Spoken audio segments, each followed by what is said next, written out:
Proverbio del día, busquemos la sabiduría. Comentario, Proverbio 20 de bendición. Versículo 1. El vino y el licor se entran suaves como con sonrisas, pero muerden al final.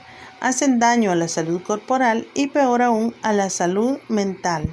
Cuando entra el vino, sale la prudencia, y el hombre, dejado en manos de sus bajos instintos, se torna neciamente petulante o se enfurece como un loco.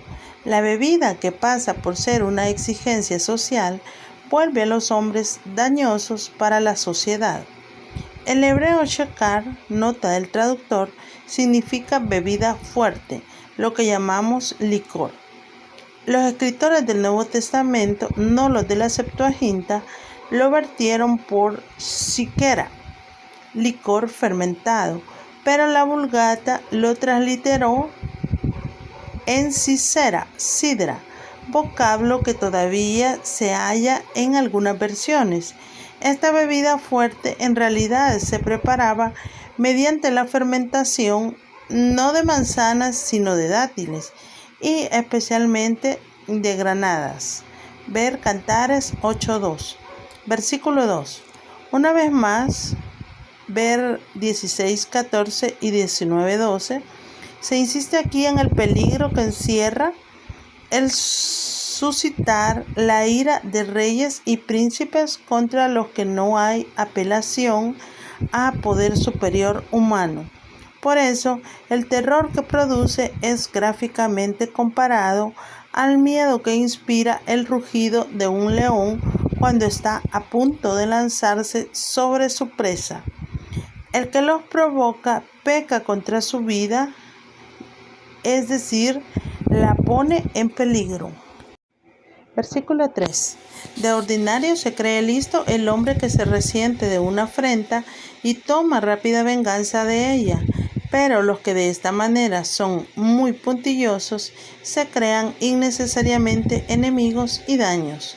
En cambio, es un honor para el hombre evitar la contienda, porque abandonando una disputa y perdonando una injuria, se mantiene la paz y los amigos. Versículo 4. El labrador perezoso se abstiene de arar en invierno por temor al frío. En vano, pues, mendigará en verano, cuando los diligentes traigan con gozo sus gavillas a casa. Versículo 5. Por muy ocultas que sean las intenciones de los hombres, ver en 18:4 el significado de aguas profundas, siempre habrá hombres entendidos, especializados en psicología, que de diversas formas descubrirán lo que los otros tratan de ocultar, lo sacarán como se saca de una honda vasija el vino. Versículo 6. El sentido del proverbio se expresa gráficamente en el refrán castellano: una cosa es predicar y otra dar trigo. Muchos aparecen generosos y hasta prometen ser generosos, pero cuando llega la hora de la verdad se echan para atrás.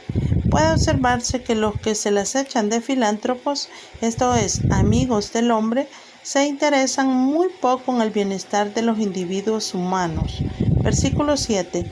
El que es bueno tiene conciencia y con su integridad moral está legando a sus descendientes una gran bendición. Compárese con Éxodo 26. Versículo 8. Un buen rey, al ser juez supremo de la nación, puede favorecer la causa del inocente y deshacer los entuertos de injustos subalternos. Con su prudencia sabe aventar todo mal, separando lo falso de lo verdadero en las causas que le llegan. Con su mirar significa que por su oficio Dios le ha dotado de intuición y discernimiento suficientes para el desempeño de su cargo. Versículo 9. Este proverbio declara una verdad frecuentemente inculcada en la palabra de Dios. En esta vida no hay nadie perfecto, enteramente libre de pecado, excepto Jesucristo. Juan 8:46, Hebreos 7:26.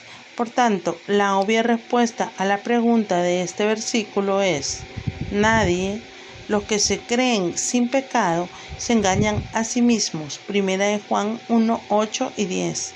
Mientras que los más santos son los que mejor reconocen sus faltas y pecados. Versículo 10. Una vez más, ver 11.1 y 20.23 se pone en relieve lo abominable que es a los ojos de Dios la injusticia en las transacciones. El hebreo dice literalmente piedra y piedra, peso, efa y efa, medida, es decir, empequeñecidas para vender y engrandecidas para comprar. Aquí se incluyen todas las formas de engaño y fraude en el comercio.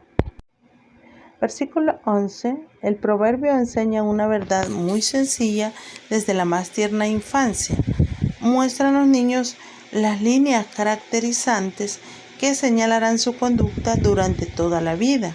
Por eso los padres y maestros deben observar diligentemente a sus hijos y alumnos a fin de descubrir sus disposiciones e inclinaciones y de este modo dirigirles hacia la profesión que mejor se aviene con sus cualidades.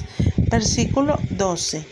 Este proverbio es muy sencillo, compárese con Salmo 94:9, pero encierra una verdad muy importante. Precisamente porque Dios ha hecho el ojo y el oído, no solo hemos de estarle agradecidos por esos órganos maravillosos, sino que hemos de servirle con ellos de la mejor manera. Versículo 13. Una cosa es buscar el sueño necesario para el descanso y otra es amar el sueño, como quien odia el trabajo. No ames el sueño por sí mismo, sino para restaurarte las fuerzas a fin de que puedas seguir trabajando con nuevo vigor y con la mente alerta. Y cuando despiertes, no dejes pasar las oportunidades de obrar el bien y de aplicarte con diligencia a tu trabajo. Versículo 14.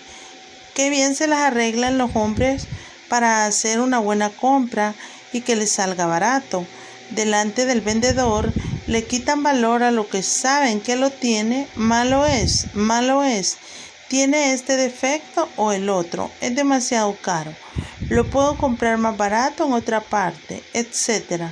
Por otra parte, los vendedores suelen subir el precio recomendando sus mercancías para justificar así el alto precio que les ponen. Por tanto, hay falta por las dos partes, pero cuando el comprador consigue que le den el artículo por el precio que a él le parece razonable, se marcha muy contento de la mercancía y jactándose de sus artes para llevársela a buen precio. Versículo 15. Aquí se da a entender que un malvado o un necio puede poseer oro y piedras preciosas en abundancia, pero su valor es inmensamente menor que la joya preciosa que son los labios prudentes. Labios de conocimiento, pues un buen conocimiento que guíe nuestros labios para decir la palabra apropiada, compárese con 25:11, es de mucho mayor provecho para todos, así como es más escaso que el oro y las perlas y más difícil de conseguir. Versículo 16. Repetidamente se advierte en este libro contra los peligros de salir fiador por extraños. Desde 6:1, en muchos lugares, parece ser que en 27:13 se repite a la letra este proverbio, por lo que los judíos leen mujer extranjera, donde el texto actual dice aquí extraños. Es probable que el proverbio, según piensa Cohen, establezca una distinción entre el infortunio que le sobreviene inadvertidamente a un hombre quien por ello debería ser tratado con cierta consideración y el que le sobreviene a uno por estupidez y descuido voluntario del consejo que se le dio. Añade Matthew Henry que los que tienen conexión con mujeres abandonadas pronto llegarán a mendigos. No se les debe dar crédito ni préstamo sin una buena prenda Para el trasfondo del versículo, ver Éxodo 22, 25 al 27. Versículo 17. Se habla aquí del alimento obtenido por medios deshonestos. Ese alimento resultará después duro de digerir cuando se descubra el engaño. Puede aplicarse a todos los placeres y provechos del pecado. Rashi lo entiende de relación sexual con mujer casada, los cuales son verdaderamente pan de mentiras. Son falsos, robados, pues son fruto prohibido, y engañan al hombre, pues no resultan ser lo que prometen. Por algún tiempo parecen sabrosos al paladar, pero después su boca será llena de cascajo. En algunas naciones se castigaba a los malhechores mezclándoles el alimento con cascajo. Versículo 18. El proverbio aconseja consultar a hombres experimentados cuando uno proyecta una campaña militar. Como se ve por el contexto, no se trata directamente de pedir consejo a Dios. Está claro que va dirigido a una persona puesta en autoridad civil o militar. Se repite con pocas variantes en 24:6. Hay quienes piensan que basta la valentía para lanzarse a la batalla, pero la valentía sin la estrategia no es suficiente para ganar la guerra. Compárese con Lucas 14:31 y 32. Versículo 19. La primera parte del proverbio es similar a la del que ya vimos en 11:13. En la segunda parte hallamos aquí la exhortación a no juntarse con tal sujeto, del que se dice literalmente que abre mucho sus labios, describiéndole así como a un individuo que comunica a otro la información que se le ha dado confidencialmente. El mal que esta clase de sujetos puede hacer es incalculable, poniendo rencillas entre parientes y vecinos, sembrando rebeldía y celos contra gobernantes y pastores, etc. Los aduladores suelen tener también este defecto de chismosos. Versículo 20. Un hijo desmandado se va pervirtiendo gradualmente, comienza por menospreciar a su padre y a su madre y acaba por maldecirlos, desafiando así a Dios y a su ley que condena tal crimen con la pena capital. Éxodo 21:17. Por lámpara puede entenderse ya sea la vida o el honor y la estima de los demás o muchas otras cosas de las que la luz es símbolo. Falta de consejo cuando lo necesite, falta de respuesta de Dios a sus oraciones, etc. Versículo 21. El proverbio se refiere, como en 28:22, al que se hace rico deprisa y probablemente por medios ilícitos, engañando a sus padres y privándose a sí mismo y a su familia del alimento necesario. Pero una fortuna que se levanta tan deprisa por esos medios también suele derrumbarse deprisa. Lo que madura antes de tiempo se pudre pronto. Versículo 22. Similar a 24:29, este proverbio hace una exhortación que ya aparece en Deuteronomio 32:35 y entra en el Nuevo Testamento, Mateo 5:39 y Romanos 12:16. A Dios hemos de encomendar nuestro caso y nuestra causa. Compárese con Salmo 37:5 y 6. Él hará valer nuestro derecho y llamará a cuentas a quienes nos hayan hecho daño. Lo hará del modo apropiado y en el tiempo conveniente. Versículo 23. Para este versículo, véase el versículo 10 de este mismo capítulo, así como 11:1. Se dice aquí de la balanza falsa que no es buena a los ojos de Dios. No debe usarse ni siquiera para engañar a quien nos haya engañado a nosotros de modo semejante o distinto. Tampoco es buena en realidad para el que la usa, pues lo que se adquiere por engaño no puede ser verdaderamente beneficioso. Versículo 24. Este proverbio parece una cita de Salmo 37:23. Dice Cohen, el sentido es que aun cuando una persona tiene libertad para escoger su camino, como quiera que el poder para caminar le es dado por Dios, Dios podría retirarle ese poder si su camino es impropio. En todo caso, se pone aquí de relieve la constante dependencia que tenemos de la providencia y de la gracia de Dios. Nosotros no tenemos el poder ni la prudencia necesarios para dirigir por nosotros mismos nuestros pasos. Por eso se nos viene a decir aquí que no podemos entender nuestro camino, ya que solo en la todo suficiencia de Dios puede apoyarse nuestra insuficiencia. Por eso se nos exhorta a encomendar a Dios nuestro camino. Salmo 37:5. Versículo 25. Hay aquí una seria advertencia contra los votos hechos sin la suficiente ponderación, reflexionando después cuando ya no tiene remedio, pues se ha dado el paso. Compárese con Eclesiastés 5:4. ¿Tendría Salomón en su mente el triste caso de Jefté? Ver el comentario a Jueces 11:30 al 40. Por eso dice que es un lazo, es decir, una trampa.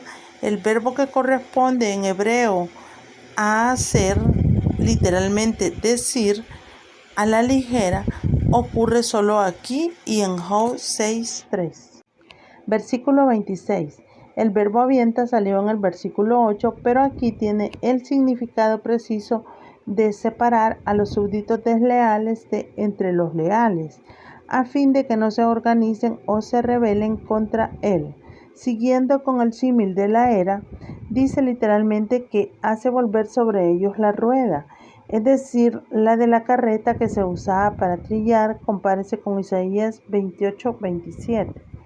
Versículo 27. El alma del hombre, a diferencia de la de los brutos animales, es una luz divina, es lámpara de Yahvé, candela que Dios ha encendido en nuestro interior.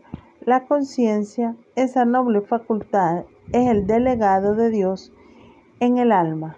Con ayuda de la conciencia, llegamos a conocernos a nosotros mismos y, aunque siempre con dificultad, el espíritu humano es autoconsistente, uno de los elementos de la personalidad.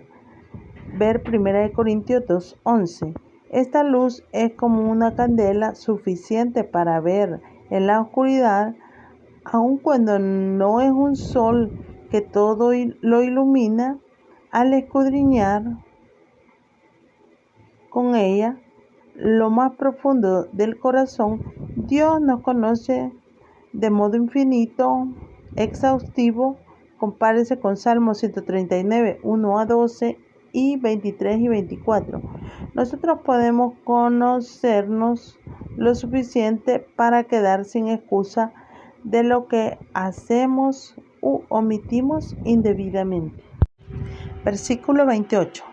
Un buen rey ha de tener misericordia y verdad. Compárese con 3:3.